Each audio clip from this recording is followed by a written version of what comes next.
ప్రకృతి అనేది మనకు సహజ సిద్ధంగా ఏర్పడి ఉంది.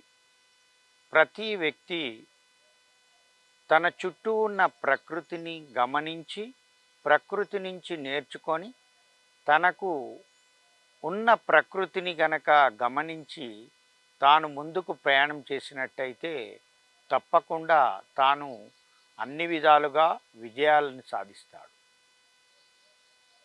ప్రతి వ్యక్తి తాను సంతోషాన్ని కోరుకుంటాడు, కానీ సుఖాన్ని మాత్రమే ఆస్వాదిస్తున్నాడు.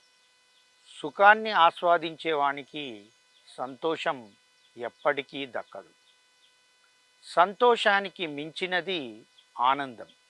ఆనందం అనేది మనసుకు, ఆత్మకు సంబంధించిన విషయం.